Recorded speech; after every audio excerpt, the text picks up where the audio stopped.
وہ حضرت مہدی کی حکومت کو جمائیں گے اور قائم کریں گے۔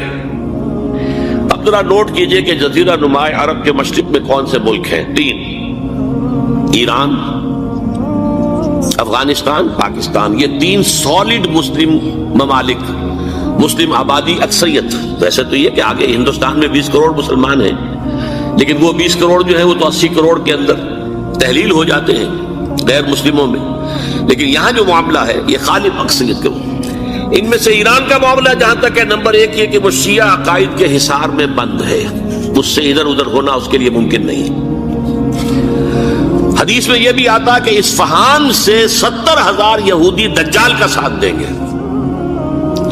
لیکن بہرحال خراسان ایک صوبہ ہے افغانستان کا اس وقت بھی شمال مشرقی کونے میں، مجھے امید ہے وہاں سے خیر کی، کیونکہ خراسان کا لفظ وہاں پہ شامل ہے، اور حضور کی حدیث میں بعد میں آپ کو سناؤں گا کہ خراسان سے فوجیں چلیں گی جو یروشلم کو دوبارہ حاصل کریں گی، فتح کریں گی، جیسے پہلے یروشلم کھویا عربوں نے تھا، دوبارہ حاصل کیا تھا کرد نے، کرد خون صلاح الدین ایوبی رحمت اللہ علیہ، ایسے اب پھر عربوں نے کھویا ہے، لیکن لینے والے خراسان سے لشکر آئیں گے۔ یخرج من خراسان رایات سود لا يردها شیء حتی تنصب بإیلیا، خراسان کے علاقے سے کالے علم لے کر لشکر چلیں گے جن کے رخ کو کوئی موڑ نہیں سکے گا جب تک کہ وہ جا کر یروشلم میں نصب نہ ہو جائے۔ اس کے بعد نام آتا ہے پاکستان کا۔ یہ ہے میری اور آپ کی داستان، اور یہ ہے سبب جس کی وجہ سے کہ میں آپ سے یہ گفتگو کر رہا ہوں۔ اصل میں تو کس لیے؟ محض ایک علمی استفادہ، محض اپنی بات آراء کو ظاہر کرنے کا شوق نہیں، بلکہ یہ کہ اپنی ذمہ داری ہم پہچانیں کہ ہم کس مقام پر کھڑے ہیں۔ دیکھیے، اس پاکستان کے بارے میں یا ہندوستان کے بارے میں علامہ اقبال نے کہا تھا اپنے ترانہ ملی میں، میر عرب کو آئی ٹھنڈی ہوا جہاں سے، میرا وطن وہی ہے، میرا وطن وہی ہے۔ اور مجھے بتایا گیا کہ سنن ابی داؤد میں یہ روایت موجود ہے کہ حضور نے فرمایا کہ ہندوستان کی طرف سے مجھے ٹھنڈی ہوا آتی ہے، اگرچہ مجھے وہ حدیث ابھی نہیں ملی ہے، لیکن حزب التحریر کا ایک کارڈ مجھے ملا تھا، تو اس میں اس حدیث کا اور اس میں ابو داؤد کا روایت کا حوالہ موجود تھا۔ لیکن میں جو چیز آپ کو بتا چکا ہوں وہ یہ کہ الف ثانی کا پورا تجدیدی کارنامہ اس ہندوستان کی سرزمین میں ہوا۔ مجدد الف ثانی شیخ احمد سرندی، شاہ ولی اللہ دہلوی، سید احمد بریلوی، وہ تو ہمارے پاکستان میں آ کر جو ہے ان کا خون جذب ہوا ارض پاکستان میں۔ پھر شیخ الہند مولانا محمود حسن۔ تحریک خلافت چلی تو صرف ہندوستان میں چلی اور کہیں نہیں چلی۔ آزادی کی تحریک چلی پوری دنیا میں، وہ نیشنلزم کی بنیاد پر چلی، ملے نیشنلزم، عرب نیشنلزم، ترک نیشنلزم۔ ہمارے ہاں چلی تو اسلام کے نام پر پاکستان کا مطلب کیا؟ لا الہ الا اللہ۔ پھر پاکستان قائم ہوا معجزے کے طور پر، بلکہ نازل ہوا ہے لیلۃ القدر میں، انا انزلناہ فی لیلۃ القدر، جیسے قرآن نازل ہوا ہے لیلۃ القدر میں، یہ پاکستان بھی نازل ہوا ہے لیلۃ القدر میں۔ اس کا برقرار رہنا ابھی تک معجزہ ہے۔ ہندو یہ سمجھتا تھا، کانگریس سمجھتی تھی کہ جھٹپٹ ختم ہو جائے گا۔ پھر یہ کہ اس کا قرارداد مقاصد کا پاس ہو جانا، مزید بھی اور اضافی دفعات دستور میں آ جانا، اب کمرشل انٹرسٹ کو ربا قرار دے کر حرام قرار دینا، یہ سارے لینڈ مارکس ہیں کہ جو اشارہ کر رہے ہیں کسی چیز کی طرف، معاملہ کدھر جا رہا ہے۔ پھر یہ کہ یہ جو 14ویں صدی کے مجدد تھے شیخ الہند، اس کے بعد سے کچھ ایسی شخصیتیں عظیم پیدا ہوئی ہیں ہند میں، جن کو میں سمجھتا ہوں کہ 14ویں صدی کے مجدد اور 15ویں صدی کے مجدد کے درمیان، یہ 15ویں صدی کے مجدد کی راہ کو سیدھا کرنے والے، جیسے کہ حضرت یحییٰ نے کہا تھا میں تو آنے والے کا راستہ سیدھا کر رہا ہوں حضرت عیسیٰ کے لیے، ایسے ہی 15ویں صدی کے لیے امام مہدی کے لیے راستہ صاف کرنے والے سب سے پہلے علامہ اقبال، جنہوں نے اسلام کا تصور دین کی حیثیت سے دوبارہ زندہ کیا ہے، ورنہ اسلام ایک مذہب کی شکل اختیار کر چکا تھا۔ پھر مولانا مودودی، مولانا ابوالکلام آزاد حکومت الہیہ کے نعرے کے ساتھ میدان میں آئے۔ یہ اقبال نے جو تصور پیش کیا تھا اس پر عملی جد و جہد کے لیے حزب اللہ قائم ہوئی ہے۔ نوٹ کر لیجئے 11 برس کا فرق ہے عمر کا علامہ اقبال کے اور ابوالکلام کے، اور 1913 میں جب حزب اللہ قائم کی ہے اس وقت علامہ اقبال کی ملی شاعری اپنے عروج کو پہنچ چکی تھی۔ پھر یہ کہ علامہ اقبال کے بعد تعبیر جو ہے اس کام کی وہ ابوالکلام نے کی، لیکن روایتی علماء نے کی شدید مخالفت کی وجہ سے وہ بدل ہو کر چھوڑ گئے۔ کانگریس میں شامل ہو گئے، بساط جو ہے حزب اللہ کی انہوں نے لپیٹ دی، پھر مولانا مودودی آئے، انہوں نے وہ ڈور جو ہے اس کا سرا تھاما، جماعت اسلامی قائم کی حکومت الہیہ ہی کے قیام کے لیے۔ اگرچہ میرے نزدیک یہ کہ وہ انتخابی اور ایک قومی سیاست کی ایک جماعت بن کر پاکستان میں جو ہے دلدل میں پھنس گئی ہے، اب ہم اس کی کوشش کر رہے ہیں، تنظیم اسلامی اور یہ تحریک خلافت جس کے تحت یہ جلسہ ہو رہا ہے، یہ ساری چیزیں وہ ہیں کہ آپ کو سوائے پاکستان کے اور کہیں نہیں ملیں گی پوری دنیا میں۔ معلوم ہوتا ہے کہ پاکستان کو بہت بڑا رول پلے کرنا ہے اس میں، اور اس کے ساتھ اب جمع کر لیجئے افغانستان کی عمارت افغانستان، اسلامی عمارت افغانستان قائم ہو چکی ہے۔ یہ پچھلے 20 سالوں میں جو کچھ وہاں ہوتا رہا ہے اس سے پہلے تصور نہیں ہو سکتا تھا۔ علامہ اقبال کے فرزند بھی دیکھ کر آئے ہیں، تو اگرچہ وہ خود میں سمجھتا ہوں کہ خاصے انہیں آپ لبرل کہیں، آزاد خیال کہیں، لیکن اس درجے متاثر ہو کر آئے تھے کہ انہوں نے یہ کہا افغانستان میں جو میں نے حالات دیکھے ہیں کہ اگر 2-4 اور مسلمان ملکوں کے اندر یہ نظام قائم ہو جائے تو پوری دنیا مسلمان ہو جائے گی۔ یہ سب کچھ کیسے ہو رہا ہے؟ یہ آنے والے دور کی جھلکیاں ہیں۔ Coming events are casting their shadows before. یہ سب بتا رہے ہیں کہ پاکستان افغانستان کو مل کر اس میں کوئی عظیم رول پلے کرنا ہے، اور اس کے ضمن میں اب میں علامہ اقبال کے بارے میں آخری بات کہہ رہا ہوں۔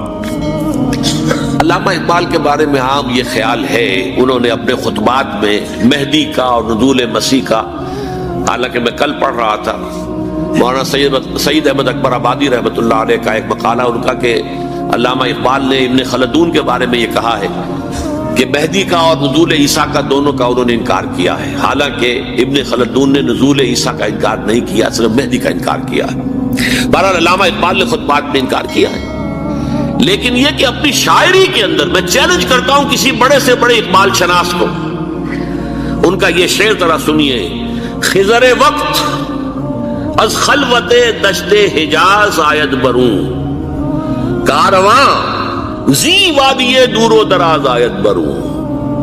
خضر وقت، امام وقت، رہنمائے وقت، قائد وقت، خلوت دشت حجاز، حجاز کی صحرا کی کسی خلوت گزینی سے نکل کر باہر آئیں گے۔ میں حیران ہوتا ہوں علامہ کے اس فکر پر اور اس مصرے پر۔ یہاں انہوں نے شیعہ اور سنی دونوں کے کانسیپٹ جمع کر دیے۔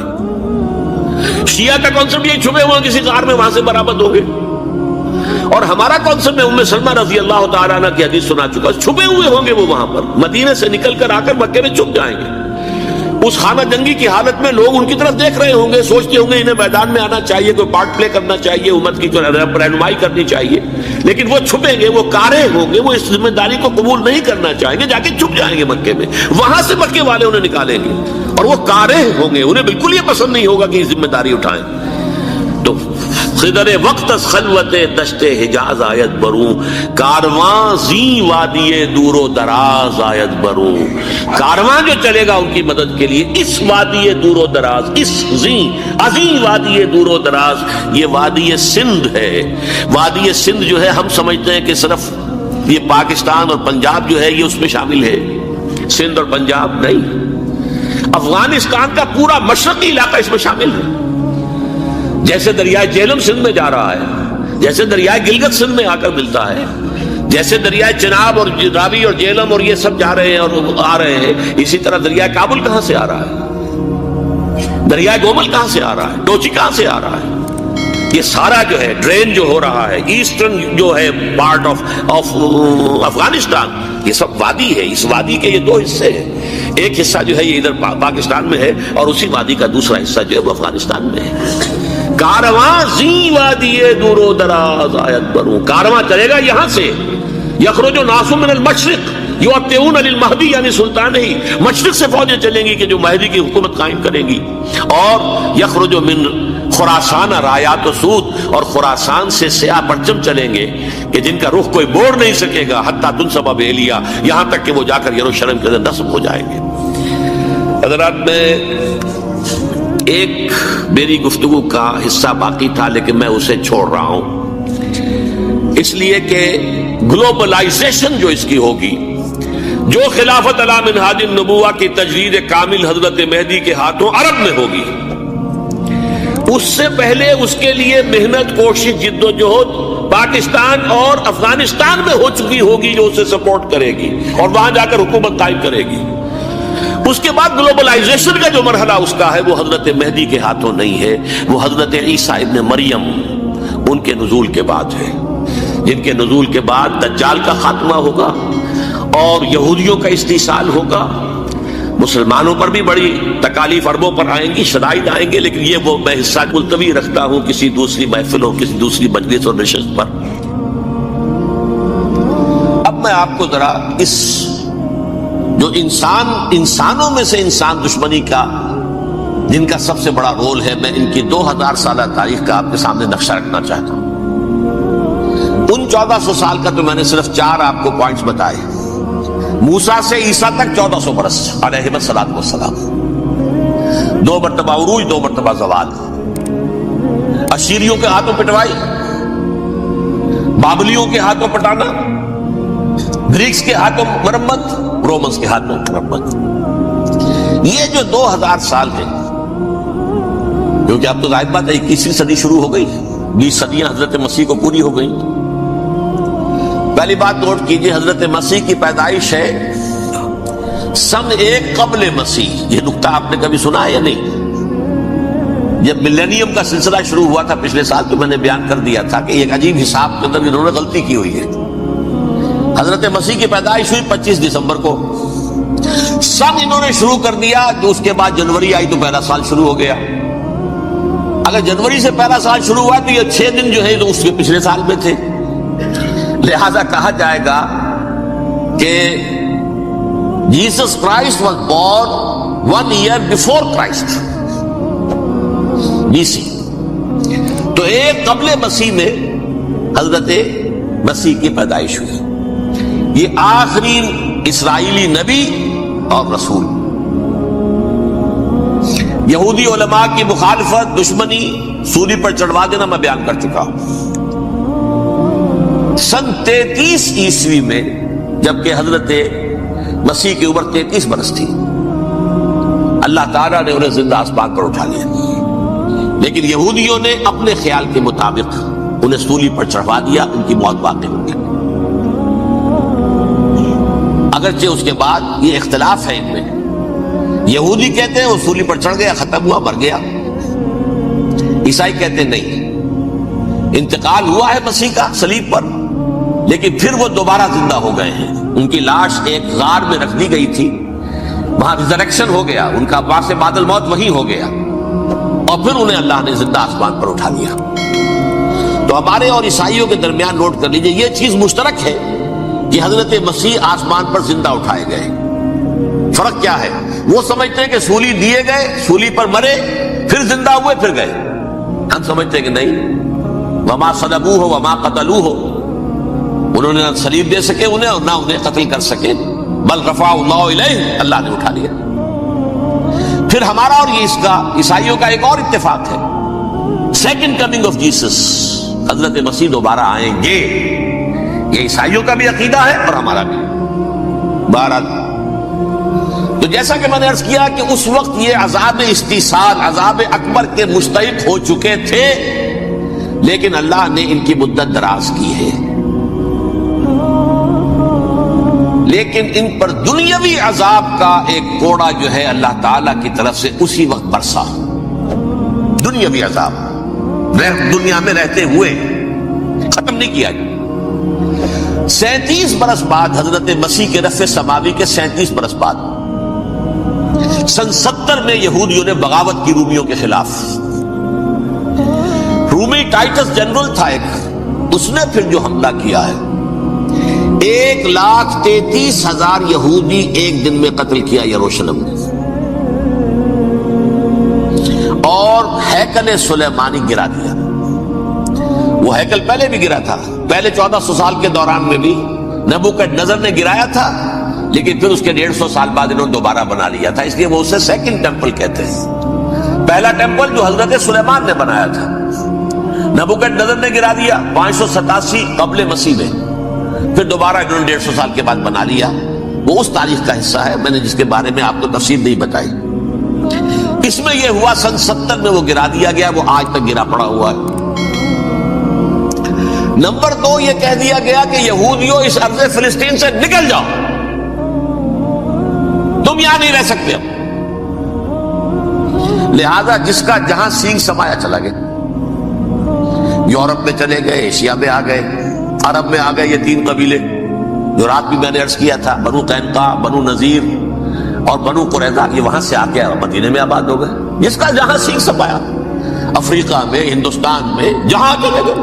ڈایاسپورا اسے کہتے ہیں، وہ آپ نوٹ کر لیجیے اس لفظ ڈایاسپورا۔ ہمارا دور انتشار، جبکہ ہمیں ہماری اصل سرزمین تو فلسطین ہے، حضرت ابراہیم کا مسکن، حضرت اسحاق، حضرت یعقوب کا مسکن فلسطین، یہ ہے ہماری اصل جاگیر، یہ تو ہماری جدی پشتی جاگیر ہے۔ لیکن یہاں سے نکال دیے گئے سن 70 عیسوی میں، اور وہاں سے لے کے 1917 تک ان کا ڈایاسپورا جاری رہا۔ یہ دور انتشار، اس دور انتشار کے چند حصے ہیں جس کو میں چاہتا ہوں کہ آپ علیحدہ علیحدہ سمجھ لیں۔ دور انتشار کا جو پہلا جو ہے تقریباً 300 برس، رومی حکمران تھے، وہ یہودیوں کے بھی دشمن تھے اور عیسائیوں کے بھی دشمن تھے۔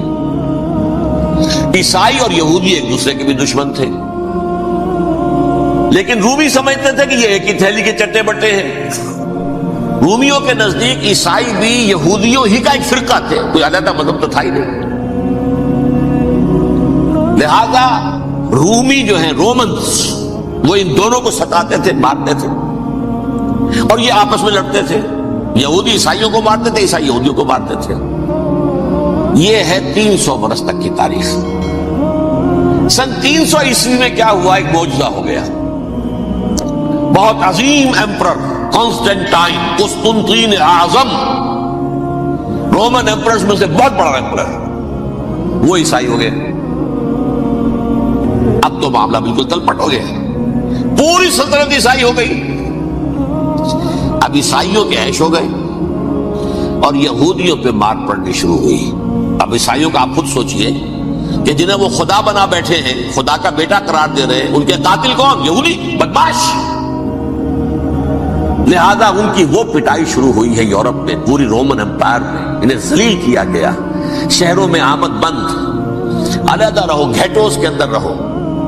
یہودی کا نام جو ہے وہ گالی بن گیا، جیسے آج بھی یہودی گالی کہتے ہیں، جیسے خنزیر کا لفظ، وہ بھی اللہ کی مخلوق ہے، لیکن آپ کو معلوم ہے کوئی شخص زبان پر نام نہیں لانا چاہتا خنزیر کا، سور کا، ہے تو مخلوق، وہ بھی ایک حیوان ہے۔ ایسے ہی یہ یہودی گالی، جھوٹ گالی۔ لہذا ایک طرف تو ان دونوں کے درمیان دشمنی، جس کو قرآن کہتا ہے وَأَغْرَيْنَا بَيْنَهُمُ الْعَدَاوَةَ وَالْبَغْضَاءَ، ہم نے ان کے مابین دشمنی جو ہے پیدا کر دی ہے۔ اور جب یہ پوری سلطنت عیسائی ہو گئی تو قافیہ تنگ ہو گیا یہودیوں کا۔ اب آئیے 571 عیسوی، یعنی جبکہ ڈایاسپورا کو کتنا عرصہ ہو چکا تھا؟ 500 برس۔ سن 70 سے شروع ہوا ڈایاسپورا، جب ٹائٹس نے گرایا ہے ہیکل کو اور نکال باہر کیا انہیں فلسطین سے، بھاگ جاؤ، یہاں ایک یہودی بھی نہیں رہے گا، فلسطین سے نکال دیے گا۔ اس کے پورے 500 برس بعد سن 571 عیسوی میں حضور کی پیدائش ہوئی، ولادت باسعادت محمد رسول اللہ صلی اللہ علیہ وسلم۔ 610 میں آپ پر وحی کا آغاز ہوا، لیکن حضور کے ساتھ ان کا معاملہ کیا رہا؟ اول تو جبکہ حضور ابھی مکے ہی میں تھے، یہودیوں نے ریشہ دوانیاں شروع کر دی حضور کے خلاف۔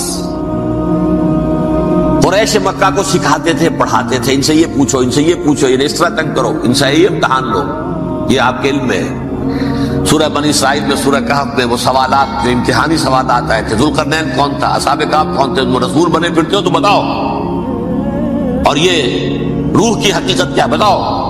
یہ ساری ریشہ دوانیاں کر رہے تھے بیٹھے ہوئے، ابھی وہیں پر، حضور ابھی پہنچے بھی نہیں۔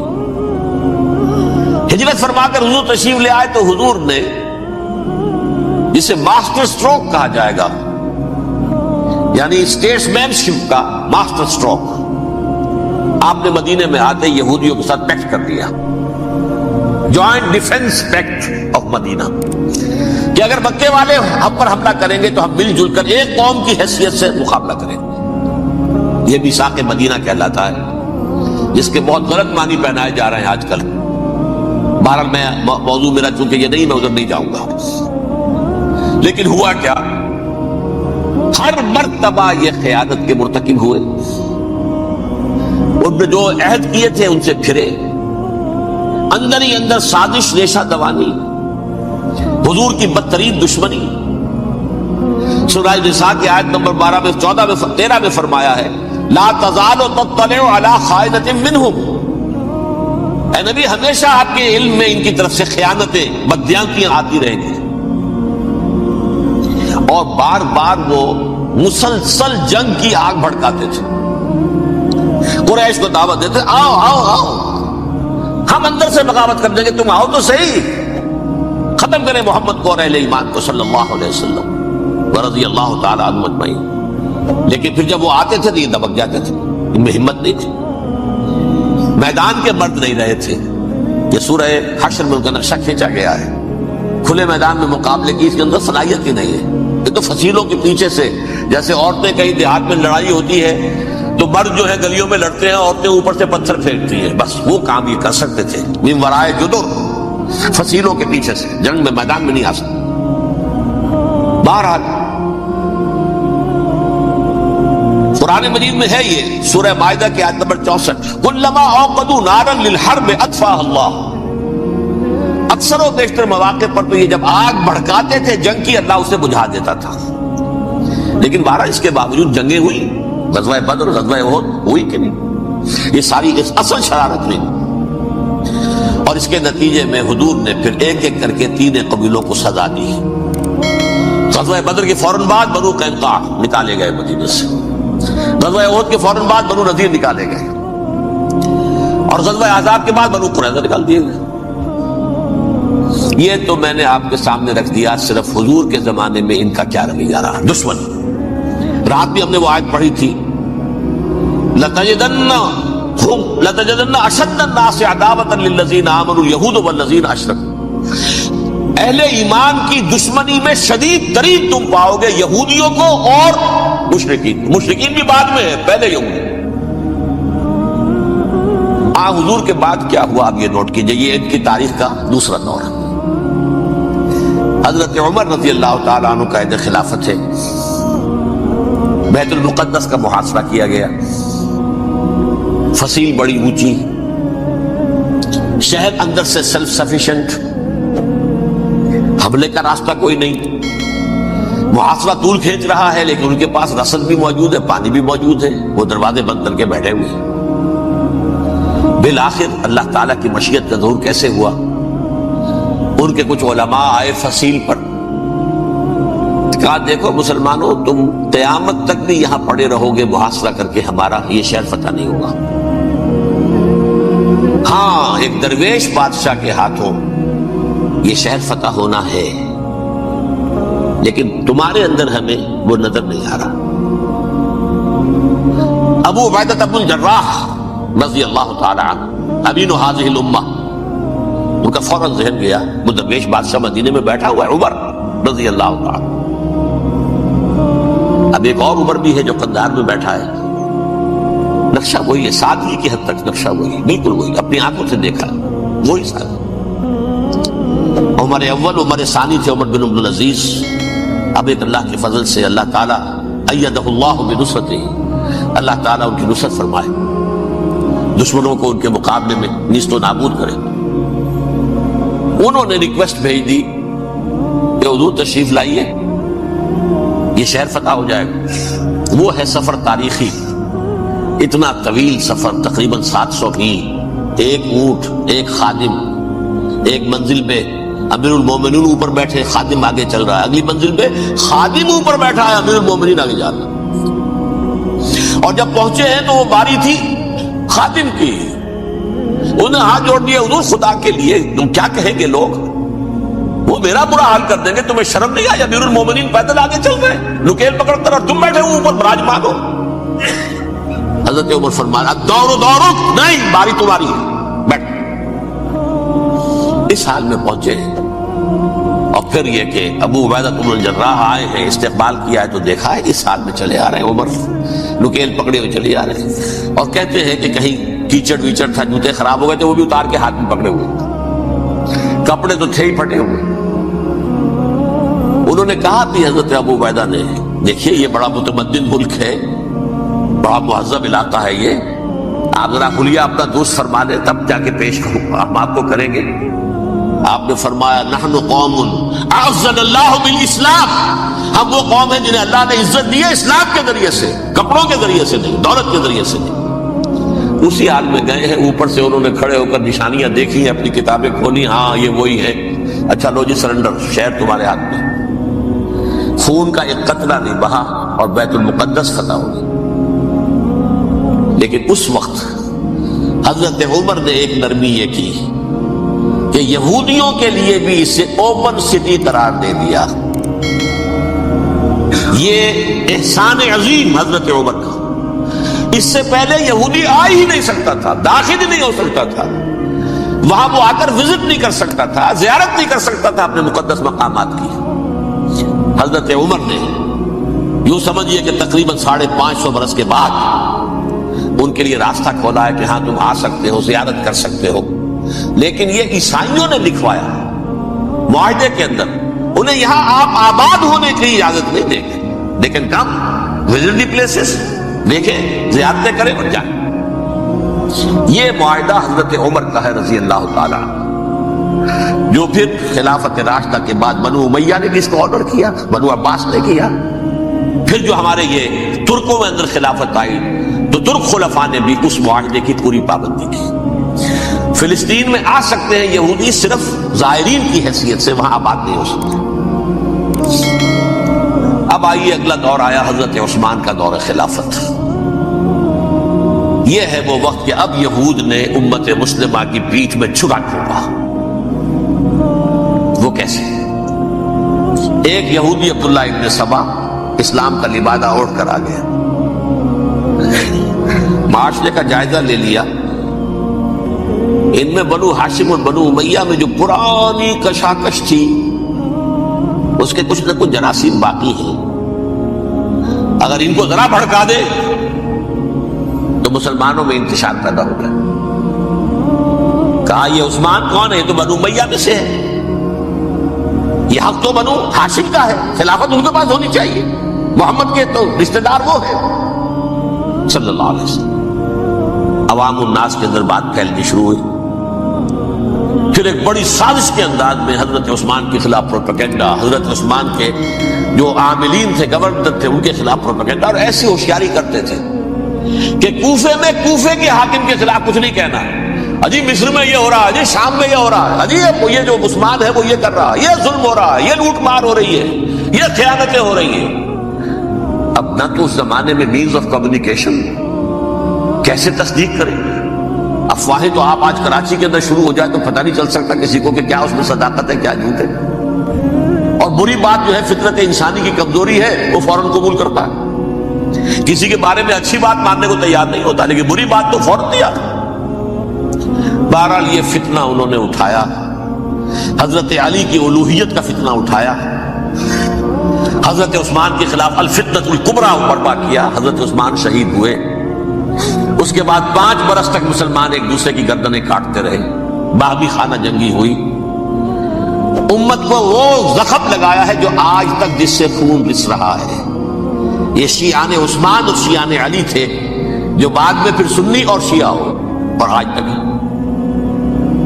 فتنہ کس نے جگایا؟ ایک عبداللہ ابن سبا یہودی اور اس کے کارندے، شیطان کا ایجنٹ، اور انسانوں میں سے بھی اس کے جو بھی حواریین تھے اور شیطانوں کے اندر سے بھی انہوں نے بھی اس آگ کو بھڑکایا۔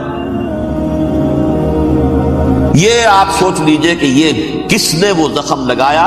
یہودی۔ اگلا دور آیا، خلافت راشدہ ختم ہوئی، بنو امیہ کا بھی دور کافی گزر گیا۔ طارق ابن زیاد 712 عیسوی میں حملہ کرتے ہیں اسپین پر۔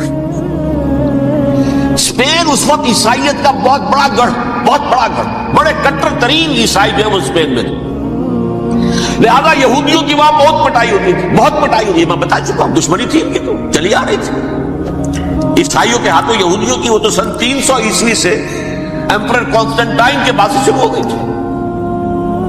اس حوالے سے یہودیوں نے اس وقت چالاکی یہ برتی، کچھ راستے واسطے بتائے، کچھ مدد کی طارق ابن زیاد کی۔ طارق ابن زیاد نے انہیں اپنا محسن سمجھا، ہسپانیہ فتح ہو گیا تو یہودی چونکہ محسنین کی فہرست میں آ چکے تھے، انہیں بہت اقتدار نصیب ہوا، بڑی سپورٹ مسلمانوں نے دی۔ ان کے بڑے بڑے علماء جو اسی دور کے اندر پیدا ہوئے، بڑے بڑے تھنکرز ان کے اسی دور میں پیدا ہوئے۔ بن گوریون جو کہ ایک وزیر اعظم تھا اسرائیل کا، اس نے یہ لکھا اپنی کتاب میں، Muslim Spain was the golden era of our diaspora. وہ ڈائسپورا جو 70 عیسوی سے شروع ہوا تھا اور 1917 عیسوی تک جاری رہا ہے، اس میں سے گولڈن ایرا ہمارا جو تھا وہ مسلم اسپین تھا۔ اسپانیہ میں بیٹھ کر ہم نے عیش کیے، لیکن وہاں سے انہوں نے اور جو کچھ کیا، یہ تو داستان کے تو بہت سے گوشے ہیں، لیکن میں جس اسٹریٹ لائن میں چل رہا ہوں اس کے اعتبار سے ایک بات سمجھ لیجیے، وہاں بیٹھ کر انہوں نے اب عیسائیت کی پیٹھ میں چھرا گھونپا، پروٹیسٹنٹ مذہب پیدا کیا، تقسیم کر دیا، جیسے شیعہ سنی کی تقسیم، عبداللہ ابن سبا، رومن کیتھولک اور پروٹیسٹنٹ کی تقسیم، یہودی علماء۔ ہوتا کیا تھا، ہسپانیہ کی یونیورسٹیاں ہیں، کارڈووا میں ہے، ٹولیڈو میں ہے، گریناڈا میں ہے، غرناطہ، قرطبہ، تولیتلا، اور وہاں آتے تھے لوگ، فرانس سے چلے آ رہے ہیں نوجوان پڑھنے کے لیے، جرمنی سے چلے آ رہے ہیں، اٹلی سے چلے آ رہے ہیں، 3 ہی ملک قریب ترین پڑھتے ہیں سینٹرل جو یورپ کے ہیں۔ یہاں پر جو ہے وہ اسلام جو نور پھیلا رہا تھا اس سے بھی مستفیض ہوئے، جہالت کے جو ہے پردے ان کے وہ چھٹے، اس کے ساتھ ہی وہ یہودی وہاں ان کے اندر جو جراثیم داخل کر رہے تھے وہ اس عیسائیت کے خلاف بغاوت تھی، جو اس وقت دنیا میں عیسائیت اس وقت تھی، پوپ کا راج تھا دنیا میں اس وقت۔ یورپ میں جو عیسائیت تھی اس میں ایک طرف بادشاہ تھے، لیکن بادشاہوں کی حیثیت وہاں پر یوں سمجھ لیجئے کٹ پتلیوں کی تھی، اصل قوت پوپ کے ہاتھ میں تھی۔ اور پوپ کو انہوں نے جیسے قرآن نے کہا اتخذوا احبارهم ورهبانهم اربابا من دون اللہ، چونکہ سینٹ پال نے شریعت موسوی ساقط کر دی تھی تو اب شریعت تھی ہی نہیں، پوپ کو اختیار تھا جس چیز کو چاہے حلال قرار دے دے، جس چیز کو چاہے حرام قرار دے دے۔ اتخذوا احبارهم ورهبانهم اربابا من دون اللہ۔ انہوں نے کہا صاحب یہ پوپ کس بلا کا نام ہے، یہ بھی انسان ہے، بات تو ٹھیک تھی نا، اصل حیثیت تو کتاب کی ہونی چاہیے نا، ڈیوائن بک، ریویلڈ اسکرپچر، لہذا یہ کتاب ہر شخص پڑھ سکتا ہے، پوپ کے باپ کو جو ہے کوئی اس کے لیے پروپرائٹری رائٹس تو نہیں ہے کہ صرف پوپ پڑھ سکتا ہے یا پادری پڑھ سکتے ہیں، ہم بھی پڑھ سکتے ہیں، ہم بھی سمجھ سکتے ہیں۔ یہ باتیں تھی کہ جن کو بڑھا چڑھا کر بیان کر کے اور پوپ کا اقتدار ختم کرا دیا اور توجہ مرکوز کر دی بائبل کی طرف۔ اب بائبل میں بڑا حصہ تو اولڈ ٹیسٹامنٹ کا ہے، نتیجہ کیا ہوا، یہود کی عظمت پروٹیسٹنٹس کے نزدیک مسلم ہو گئی۔ اصل قوم تو یہ ہے، وہ دشمنی بدلی کہ نہیں بدلی، موسیٰ کے امتی یہ ہے، تورات موسیٰ کو دی گئی، ابراہیم کی نسل یہ ہے، لہذا وہ جو دشمنی تھی، جو عداوت تھی کہ ہمارے خدا کو سولی چڑھانے والے ہیں یہ بدماش، اس کا ازالہ ہوا۔ اس پروٹیسٹنٹ مذہب کے نتیجے میں یہ میں اب آپ کو بتاتا ہوں کہ ایک نتیجہ وہ نکلا ہے جسے برٹرنڈ رسل نے بیان کیا ہے، اس کی کتاب ہے ان پریز آف آئیڈلنس، صفحہ 108۔ وہ لکھتا ہے the Christians retaining the Judaic belief in a special revelation added to it the Roman desire for worldwide domination and the Greek taste for metaphysical subtleties. The combination produced the most fiercely persecuting religion that the world has yet known. یہ 3 چیزیں آ کر عیسائیت میں مل گئی۔ ایک تو جب یہ اولڈ ٹیسٹامنٹ جو ہے وہ ان کے ہاتھ میں آ گئی، اور اس کے میں کچھ آپ کو بتا دیتا ہوں کہ اولڈ ٹیسٹمنٹ کی تعلیمات، کیونکہ یہ اولڈ ٹیسٹمنٹ جو ہے یہ محرف تھی، اصل تورات تو گم ہو گئی تھی 587 قبل مسیح میں، جب پہلی مرتبہ ہیکل جو ہے تباہ ہوا ہے اس وقت ختم ہو گئی تھی۔ اس کے کوئی 150 سال کے بعد انہوں نے یادداشتوں سے مرتب کر کے لکھی ہے۔ اب اس میں ان کے اپنے خیالات، اپنے امانی، اپنی توجیحات وہ شامل ہو گئی۔ لہذا میں آپ کو حوالے دیتا ہوں، اس کتاب کے اندر مظالم کی جو تعلیم دی گئی ہے، اہل کتاب نے اپنے مظالم قتل عام کے جواز کے لیے تورات میں تبدیلیاں کی اور پیغمبروں پر دہشت ناکی اور بدترین حرام کاری کے الزامات لگائے۔ سنیے، پہلا حوالہ ہے یہ گنتی باب 31 آیات 17-18۔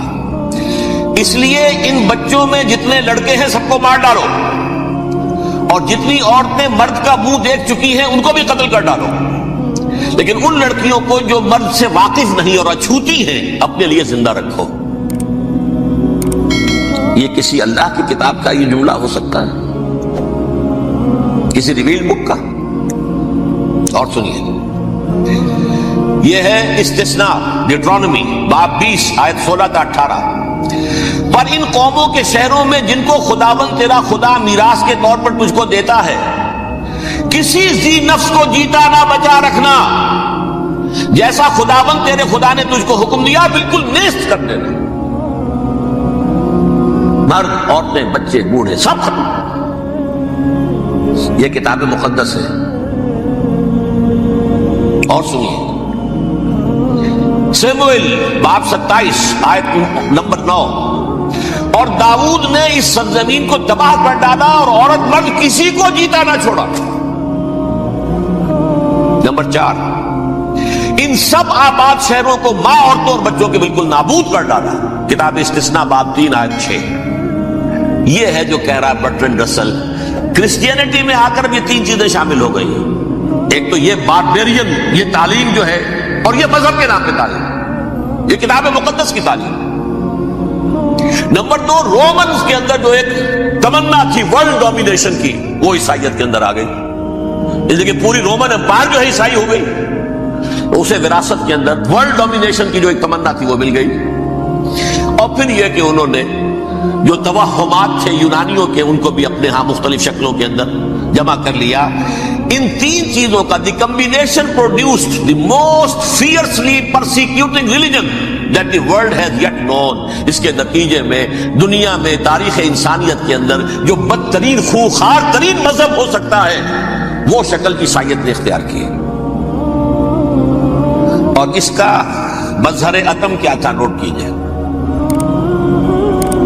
صلیبی جنگیں۔ ایک بات ٹائم ٹیبل کے اعتبار سے نوٹ کر لیجئے گا، فرسٹ ملینیم ختم ہوا، سیکنڈ شروع ہوا۔ ان کے 1000 سال ختم ہوئے تو 11ویں صدی میں سیکنڈ ملینیم شروع ہوا، تو پہلی صلیبی جنگیں ہوئی، لاکھوں مسلمان قتل کیے۔ صرف یروشلم کے اندر اتنا خون بہایا ہے کہ خود ان کے ہسٹورینز لکھتے ہیں کہ جب ان صلیبیوں نے، جب گھوڑوں کے ساتھ وہ چل رہے تھے گلیوں میں، تو ان کے گھوڑوں کے گھٹنوں تک خون کی ندی بہ رہی تھی۔ جہاں سے گزرے ختم کرتے چلے گئے، آبادیاں ختم ہوئی۔ اگرچہ اس کروسیڈ میں گیہوں کے ساتھ گھن بھی پسا، یہودی بھی بہت مارے گئے۔ یہ فرانس سے، جرمنی سے جب یہ کروسیڈرز آ رہے تھے، 3000 میل کا سفر طے کر کے آئے تھے۔ سوچئے تو صحیح، اربن ثانی پوپ جو تھا، آگ لگا دی تھی اس نے پورے یورپ کے اندر، شرم سے ڈوب مرو، تمہارے مقدس علاقے مسلمانوں کے ہاتھ میں، انفیڈلز، یہ کافر، یہ مرتد، یہ ملحد۔ مسیح جہاں پیدا ہوا، مسیح کو جہاں سولی دی گئی، وہ کہاں ہے؟ ان کے ہاتھ میں۔ وہ آگ لگائی ہے، 3000 میل کا فاصلہ طے کر کے یہ قومیں آئی ہیں وہاں، اور جو تباہی مچائی ہے انہوں نے، تاریخ انسانی میں ایسی بربریت کی کوئی مثال۔ اور یہ ان کے اپنے ہسٹورینز لکھتے ہیں شرم کے بارے میں، ایسے محسوس ہوتا ہے جیسے ان کی گردنیں جھکی جا رہی ہیں لکھتے ہیں۔ اگرچہ بھٹکے ہوئے ہیں لیکن کبھی بھولی ہوئی منزل بھی یاد آتی ہے راہی کو، اور بھٹکے ہوئے آہو کو پھر سوئے حرم لے چل۔ اس کی ضرورت ہے مسلمان کو پھر اس کا مقصد یاد دلایا جائے۔ پاکستان اس لیے نہیں بنایا گیا تھا کہ ہمارے ہاں ٹاٹے اور برلے نہیں تھے تو ہمارے پاس اس کے بھی باپ وجود میں آ جائیں، اس لیے تو نہیں بنایا گیا تھا۔ پاکستان اس لیے نہیں بنایا گیا تھا کہ جاگیرداروں کی جاگیرداریاں محفوظ ہو جائیں، پاکستان اس لیے تو نہیں بنایا گیا تھا۔ اور یہ کہ نمازیں اور مسجدیں تعمیر ہو جائیں، مسجدیں تو امریکہ میں تعمیر ہو رہی ہیں، عالی شان سے عالی شان، اس لیے پاکستان نہیں۔ اگر آپ کو ہماری ویڈیو اچھی لگی ہو تو ہمارے چینل کو سبسکرائب ضرور کریں۔ ڈاکٹر اسرار احمد رحمت اللہ علیہ کی وفات کے لیے سورہ فاتحہ پڑھ کر کامنٹ میں آمین لکھیں۔ شکریہ۔